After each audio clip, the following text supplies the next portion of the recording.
wagati mina Mali ka libération yɛrɛ bɛ k'a la tigɛ dɛ ne t'a dɔn danga de don a fɛn fɛn kɛ don ne t'a dɔn dɛ wagati mina diɲɛ bɛɛ bɛ ka kule ni Mali ye ko Mali an bɛ fɛ ka kɛ maliyɛnw ye maa dɔw bɔra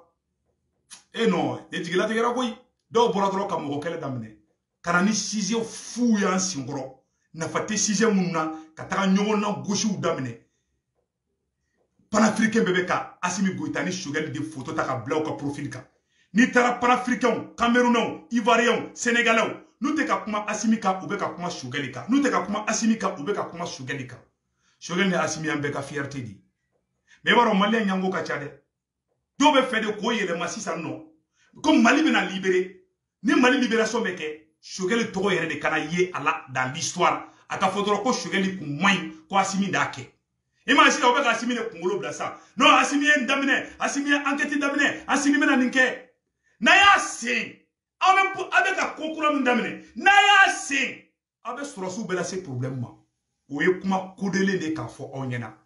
donc a ye bali bila à terre mɔgɔ minnu fana bɛ nin baara in na mɔgɔ dun minnu bɛ taa boulevard de l'Indépendance la ko a ba la France o mɔgɔw de don dɛ a mɔgɔ bɛ tɛ dɛ mɔgɔw bɛ jɛkulu in na u t'a dɔn mun yɛrɛ bɛ ka kɛ koyi mɔgɔ bɛ bɔra ka taa boulevard de l'Indépendance la ko a ba la France mɔgɔ ɲumanw b'u la dɛ minnu t'a dɔn mun bɛ ka kɛ mais a pion minnu bɛ ka pion rouler u bɛ ka mun kɛ dogo la an b'a kalama u ka laɲini tɛ dɔwɛrɛ ye dɔrɔn parce que caman bɛ don mouvement na u t'a dɔn mun yɛrɛ bɛ mouvement kɔnɔ o mɔgɔw fana bɛ yen tɛgɛrɛ fɔlaw bɛ yen donc laɲini tɛ dɔwɛrɛ ye dɛ laɲini ye de ka Choguel dégager ka bɔ yen a ka fɔ ko sɔrɔsiw de Mali libérer a ka fɔ dɔrɔn ko Togo dɔrɔn de kɛlɛ bɛ sen na sisan min nɔ an ka jamana libérelen ne t'a dɔn danga de don fɛn fɛn don u nana se ne ma a bɛ 3 mois bɔ bi ko an ka Choguel tɔgɔ bila hali mɔgɔ dɔ sera ne ma jɛkulu la minnu bɛ bɔ ka taa kule ko a ba la France boulevard de l'Indépendance la mɔgɔ ye ne wele Segu Tunkara non an ka Choguel ko kɛ dɔɔni dɔɔni an ka continuer ni Assimi ye n ko n tɛ don a la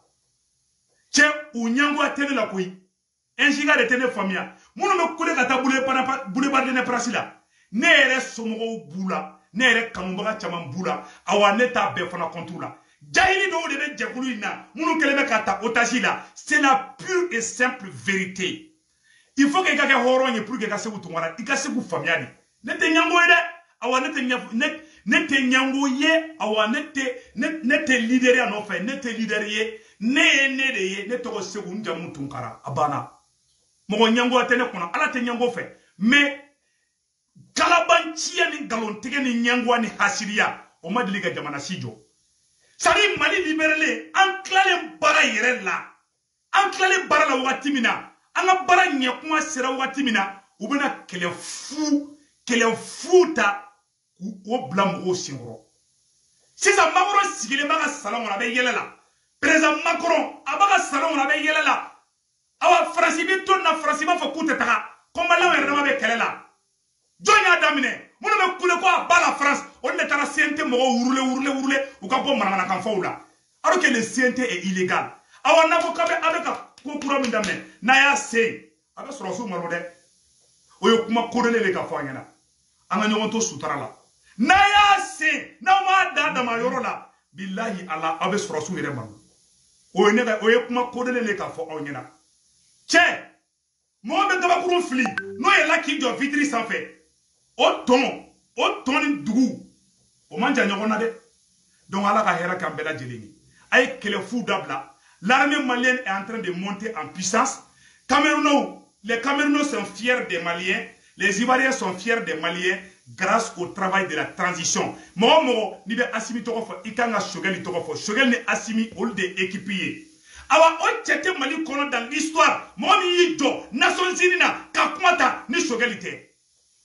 ko Mali ta den ɲuman fɛ i ma o ye nɛgɛ Musa Mara la Musa Mara taara k'a bɛ kida libéré dɔrɔn u y'o la décourager fo kɛra tubabu jɔn ye c'est à dire Mali kɔnɔ n'i ko k'i bɛ jamana i bɛ ko n bɛ Mali de fɛ n bɛ sa Mali nɔfɛ walayi bila o b'i faga ni m'i kɔlɔsi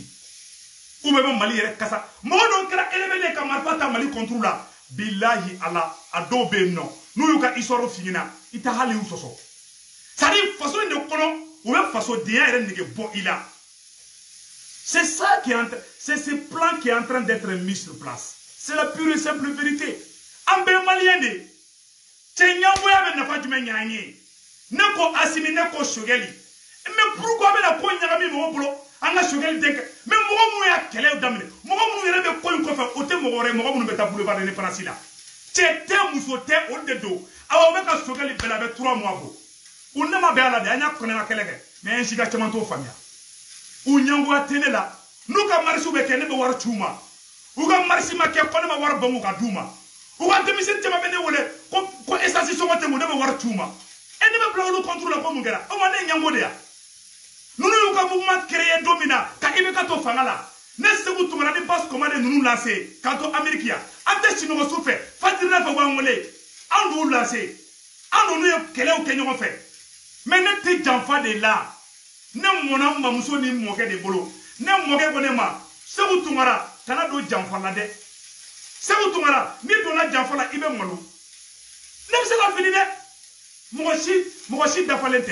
Assimi d'afalente. Chogali dafalente munu yɛrɛ bɛ ka kulew kɛ u dafalente awa ni jugu bɛ Mali la bi jugu ye CNT de CNT bɛ fɛ ka Chogali de gɛn ala sago aw sago a janfa jugu bɛ ka labɛn CNT kelen de kɔnɔna na CNT min ni Bubey Mayiga ka mɔgɔw b'a kɔnɔ CNT min ni faso cibaga bɛɛ ka mɔgɔw b'a kɔnɔ tumu ni ɲama ni CNT kelen de Kawo Jimi défense ta aw ne wulila extérieur la n ka ma sɔn Kawo Jimi ye kalo caman kɛ a bɛ ka Chogali buruja. Le fait qu'à Assimi Togo fort, ça va, tout va bien. Oye mani croya. Oye mani croya. Ame kurita ke domina ngai aw de Chogali ma wole o. Surasu de kurita ke domina wole de sera M5 ma. M5 ma ta surasu rode. M5 ma fa placidia. Surasu wole ay na franka. Parce que surasu be banda o gen domina. Ni M5 kuma na farao ka kuntenya ubulo. Anya soufe togo ma o ke ka klega fa togo ma o ke. Tu sais farafin tala e janfadi. Awa ma folo mi Mali janfa yo surasi de billahi ala Musa Traoré de Mali janfa Modibo Keita mogo mi Mali glan mogo mi farasi den o te surasi de o ye civil de o ye politicien de o togo ko Modibo Keita ma jume nana ni français fa ye surasi ma jume nana ni armée française ye surasi a kureta jume me ka kahera sira Mali ma e an jigi be ni kureta kelen ni mango me na kahera ye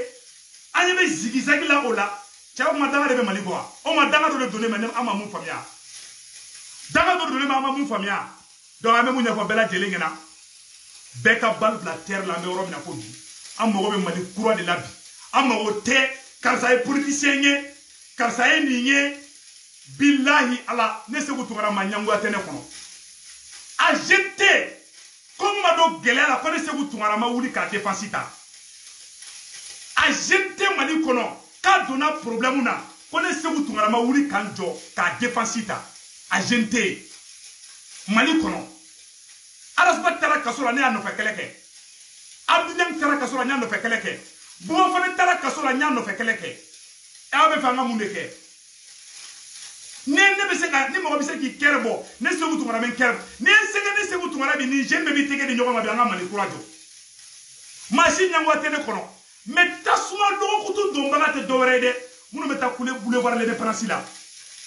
maou de boula munu meta moto manipuler do meta kule kumu ga mouvement dépense ta nete mouvement si contrôle la mais mouvement mo do le mouvement do kono be ka mo manipuler ali mouvement mo do ere ta do avec fonctionner to mina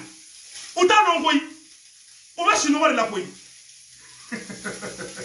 donc ante shogenu ko la Ante Assimi Kola, ame Maliko de là, l'armée malienne monte en puissance. Amoro be jumena bi, amoro bebi, malien dembe ka farajonka. Mais farali kela, ka malien fara ku bonyona, tiete ka barake, musote ka barake, mamunu meta boulevard le Francila. Mamunu balo be marsi la, mamunu be marché sur les marchés, o maode ka baradu. Ma fonga amoro bede, merci nga kumaka, menga kuma fese. Horon bula, yere wolo bula, nere domba do bula. Mais nyamogo do de be c'est des manipulateurs oye tiengedi siga foi tola. Unyango atene kono otene ni fenche awa fentu bulu ka temeneka. C'est la pure et simple vérité. Mais moi je préserve ma dignité. Maliko ina ubeka ka Chogali la nyini kon fitin do dron ka se ka ko beta ka ina ko Chogali de mai. Ina ko Chogali de namara kesisa Assimi de bena enquête daele Assimi de bena nike. Mais si aba Assimi resi c'est ala babu. Ay sabali Che nyinti fambe wu banda o gena choko mambe bado ko chaman kera dugu ngolo donc an ka ɲɔgɔn to sutagani na an ka ɲɔgɔn to suturani na an ka baaranin kɛ cɛ Mali libération Assimi tɔgɔ bɛ fɔ Choguel tɔgɔ bɛ fɔ ma si seko t'o la donc bɛɛ k'i tɛgɛ di ɲɔgɔn ma ma diɲɛ bɛɛ ɲɛ b'an na bi diɲɛ bɛɛ bɛ k'an dɛmɛ bi an ka farali bi an ka ɲɔgɔn kɛlɛ bi Mabɔrɔ kunkolo lafiyara France 24 lafiyara RFI lafiyara parce que jeune dɔw ka naïveté n'u ka fɛn dɔnbaliya u nana kɛlɛ fu kɛlɛlankolon kɛlɛ nafantan créé k'u bila an yɛrɛ da la ko parce que k'u bɛ Assimi ko la o ma Mali ye Assimi de ya Assimi kelen de Mali jɔ wa Assimi ye coup d'état joli kɛ a ma coup d'état fɔlɔ kɛ ya ani mɔgɔw jumɛn tun bɛ ka baara kɛ ani Zomba Kule de ma baara kɛ ya n ko kumana Assimi taara ye de Assimi bolila ka na an yɔrɔ a bolila ka na an yɔrɔ de koyi donc bɛɛ dɔɔnin kɛ bɛɛ ka dossier kolon dɔ bɛ bɛɛ kan koyi donc qu'on nous foute la paix an ka continuer an ka armée bɛ ka libération kɛ an ka jamana bɛ ka ɲa an bɛɛ nisɔndiyalen don an ka tɛgɛrɛ fɔ transition ka ja mais tasuma lɔgɔ kutu dɔnbaga tɛ dɔwɛrɛ ye dɛ minnu bɛ kule la boulevard l'Indépendance la manipulateur dɔw b'u la u ka ɲɛmɔgɔ dɔw bɛ yen olu de bɛ nin baara jugu la kɛrɛfɛ u ye ne yɛrɛ u y'a essayer k'u bɛ ne yɛrɛ gati ni ala ni bɛ ka nkalon nɔrɔ u la bilahi ni bɔra bi ala kana hɛrɛ kɛ n ye ni bɛ ka nkalon nɔrɔ u la yanni n ka bɔ nin so in kɔnɔ san pɛrɛn ka jigin kan et je le défie c'est la pure et simple vérité o de bɛ ka tasuma wuli Mali kɔnɔ bi u tɛ Choguel fɛ hali Choguel ye ambassadeur lasigi ka ko bɛɛ kɛ u y'a kɛ i n'a fɔ u ɲɛ t'a la u tɛ Maliko kɛlɛ la u bɛ mɔgɔko kɛlɛ de la an'u yɛrɛ ka intérêt Maliko tɛ bilen intérêt ko de don point barre ne bɛ dan o yɔrɔ dɔrɔn de ma donc an bɛ Maliko la an tɛ Choguel ko la an tɛ Assimi ko la ne tɛ Choguel ka avocat défenseur ye ne tɛ Assimi ka avocat défenseur ne ye Mali de ka avocat défenseur ye awa ne bɛ maliyɛnw bɛn ne de fɛ o de kosɔn an k'aw ma mɔgɔninfin n'a bɛ mɔgɔw lajɛ réseau kan a y'u bɔkolow lajɛ dɔrɔn ne bɔra bɔkolo min na fara ɲɔgɔn kan Tunkara ye masasi de koyi Tunkaraw de Sunjata dilan ka jama ɲini ka di Sunjata ma Sunjata ka taa Mande libéré Sunjata bɛɛ kun tɔgɔ de ko Musa Tunkara ni ma fili dɛ Tunkaralakaw de Mande libération ka a plan bɛɛ tracé ka da ni Tunkarakɛ dɔ kumana mɔgɔ bɛ jigin o la an taala yen kuma de koyi an bɛ kuma awa an kɔnɔ jɛlen don awa ni mun bɛ yen an b'a fɔ piyewu mɔgɔ si ka mankan ci t'anw bali kan t'an ta fɔ mais mun ɲɛfɔ maliyɛn jeunes ɲɛna diɲɛ bɛ ɲɛ b'an na diɲɛ bɛ k'an suit bi mais n'an ma bɔ kɛlɛ fu ni kɛlɛlankolon fu kɔnɔna na diɲɛ bɛ tila ka daji tu an kun cɛmancɛ la bɛɛ bɛ ka disi gosi ni maliyɛnya de ye bi dɔw bɛ fɛ ka Mali nationalité ta bi dans les différents pays dans le monde entier dɔw bɛ fɛ ka Malien nationalité de ta bi ko Farabugu libéré la ko France ni Assimi kan ka ɲɔgɔn ye o kumaw fana bɛ sen na ko caman de bɛ sen na Farabugu libéré la Marebugu libéré la l'armée malienne est en train de monter en puissance la transition est en train de trembler Macron à travers Assimi et Choguel je le dis bien à travers Assimi et Choguel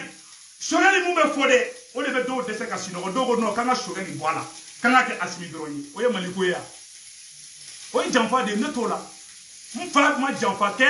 n ba ma janfa kɛ n siya ma janfa kɛ awa n tɛ don janfa la n bɔra bɔkolo min na fara ɲɔgɔn kan de bɛ fɔ anw ka du kɔnɔ anw ka du kɔnɔ e de bɛ wolo i bɛ ta k'i di sinamuso den ma i ka ko ko i b'a sara i ba sinamuso la i bɛ wolo la i bɛ ta k'i di ba sinamuso de ma an mɔna union du de kɔnɔ an ma mɔ farafara du kɔnɔ et chacun est l'image de sa famille minnu bɛ baara in na ma hɔrɔnw yɛrɛ wolow n'u ye ne lamɛn maa minnu ye yɛrɛ wolow ye maa minnu bɔkolo ka ɲi n'u ye Segu Tunkara ka kuma in lamɛn ça va les toucher mais hɔrɔn kolon mɔgɔ min ma bɔ du ɲuman kɔnɔ mɔgɔ min bolo suyɛni de ka ɲi mɔgɔ min bolo namara de ka ɲi mɔgɔ min tile kelen ma jɛ cɛ chacun est l'image de sa famille ne tɛ farali la ni magara Assimi la i sera ne biɲɛ ma ni magara Choguel la i sera ne biɲɛ ma mais k'u fara cɛ farafin mo de fɔ le cerveau noir a été créé négativement awa le cerveau noir ne peut pas résister pendant longtemps cɛ ye farafin fara ɲɔgɔn kan ko aridana dayɛlɛ ka farafin fara ɲɔgɔn kan ko aridana filɛ kan ka don bilayi hasiriya bolo ni aridana dayɛlɛ ko maliyɛn bɛɛ ka don aridana a bɛɛ ni ala cɛ dɔw b'a fɔ ko ala k'i ye nin kɛ k'a ma ɲa ko Segu Tunkara tun man ka taa aridana a dɔw bɛ t'i jɔ aridana da la koyi ka bɛrɛ ta ko Segu Tunkara wala i tɛ don aridana o ye juguya yɔrɔ de ye nafa jumɛn bɛ juguya la i b'a dɔn hasidi sɛgɛlen don ɲɛngo sɛgɛlen don o de kosɔn den ne dɔw i b'a fɔ Segu Tunkara est jaloux Segu Tunkara jaloux bɛ ne la jama bɛ karisa kɔ ne tɛ jama ko kɛlɛ la koyi ne mago tɛ jama la ne ka jama ye ala de ye ne ka fɛn bɛ ala de awa ne bɛ siran fɛn kelen min ɲɛ o ye ala de awa ne bɛ ala ta de fɔ ala ta ye mun ye mali cibaga bɛ yɔrɔ min na bi minnu bɛ ka kole k'u tɛ transition fɛ olu tɛ mali cibagaw ye dɛ mais minnu bɛ taa boulevard l'indépendance la olu de bɛ ka mali ci fɛrɛ sigi bi olu de bɛ ka Assimi bila ka taga yɛrɛ faga sira fɛ bi u bolo mali bɛ olu de ta ye bi u bolo mali bɛ olu de kɔ bi tɔ si tɛ maliyɛn ye tɔ si tɛ maliyɛn yɛrɛ wolo ye olu de ye maliyɛn yɛrɛ yɛrɛ de ye olu de bɛ se ka maliyɛnw bɛɛ fara ɲɔgɔn kan olu de bɛ se ka mun fɔ mali kɔnɔ o de bɛ kɛ bi an bɛɛ ye kɛlɛ in kɛ ɲɔgɔn fɛ depuis y'u ka fɛnw créer don min na ne Seku Tunkara de kɛra virement fɔlɔ ye maa min bɔra k'u supporter n bɛ wariw c'u ma n bɛ wariw collecter fan bɛɛ mais farafin man ɲi farafin kɛri man ɲi i ni farafin mana jɛ a ye remarque kelen dɔrɔn kɛ hali ni bɛ Amérique i bɛ Faransi n'i ye farafin ɲɔgɔn labɔ ka nana ye n'i m'i kɔlɔsi a bɛ poisonné kɛ i kɔnɔ k'i faga l'homme noir est méchant de nature n'i bɛ janfa saraka bɔ n'i bɛ juguya saraka bɔ taa di nin jeune ninnu ma c'est des plus grands malhonnêtes a bɛɛ tɛ dɛ minnu b'a baara la u b'u yɛrɛ dɔn mɔgɔw b'u la minnu ye hɔrɔnw ye dɛ hɔrɔnw b'u la dɛ mais ils sont manipulés u yɛrɛ t'a dɔn mun yɛrɛ bɛ yen ils savent pas ce qui se passe donc n bɔra k'o de fɔ bɛɛ lajɛlen ɲɛna an ka to Assimi kɔ an ka to Choguel kɔ mɔgɔ min ye tasuma don o ye ni mɔgɔ ninnu de ye a dabɔra mun kama ka Choguel lagosi ka kɛ i n'a fɔ Choguel ye namaratɔ de ye Choguel man ɲi dɛ an ka Choguel dégager dɛ parce que négociation bɛ ka kɛ ni tubabuw ye sisan an y'a mɛn ko Assimi ni Takuba mɔgɔw kan ka ɲɔgɔn ye sinon Assimi kun ka décret signé ko Faransi ka taga Assimi t'a kɛ o a t'a kɛ kun min na n tɛna n da don o la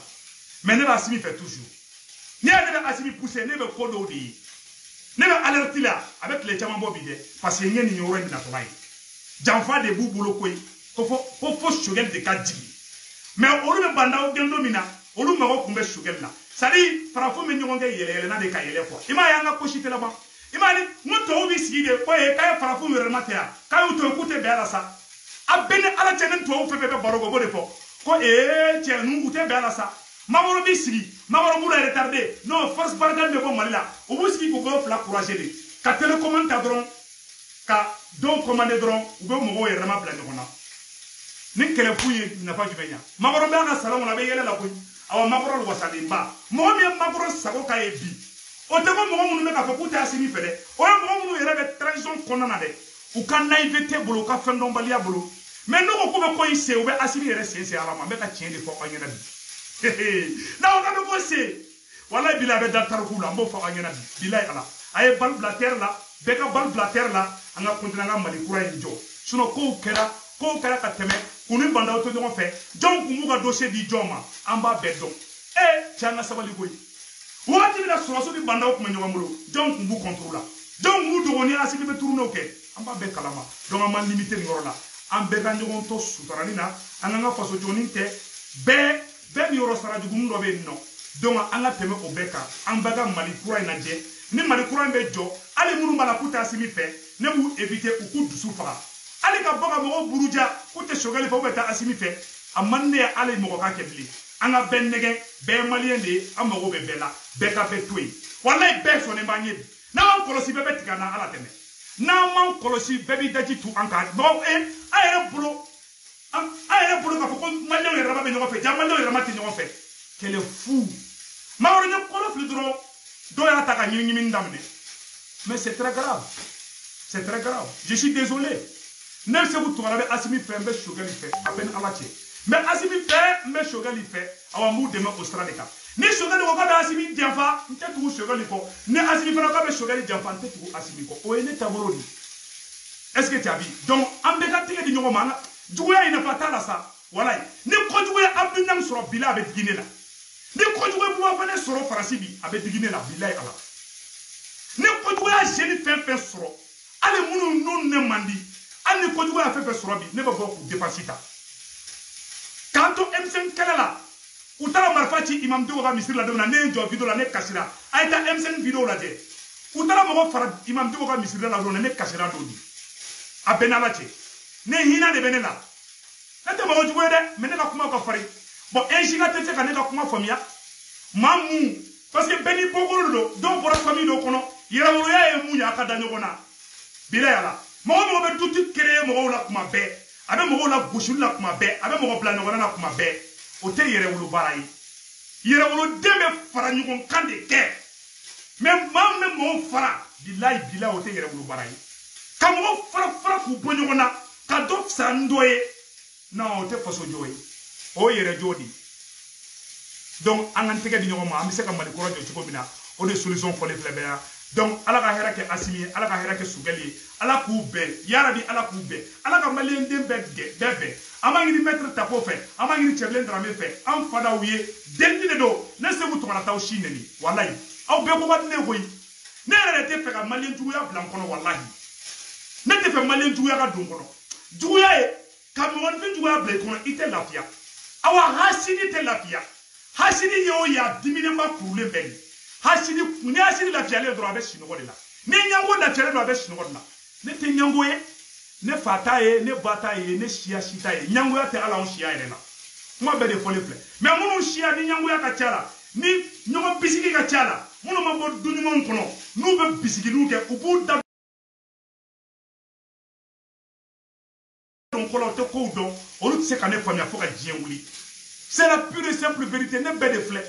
ne tɛ leader ye n tɛ leaderia nɔfɛ n tɛ ɲɛmɔgɔya nɔfɛ ne tɔgɔ ko Segu n jamu Tunkara 1.2 ala ka hɛrɛ kɛ Asimi ni Sogɛli a k'an bɛn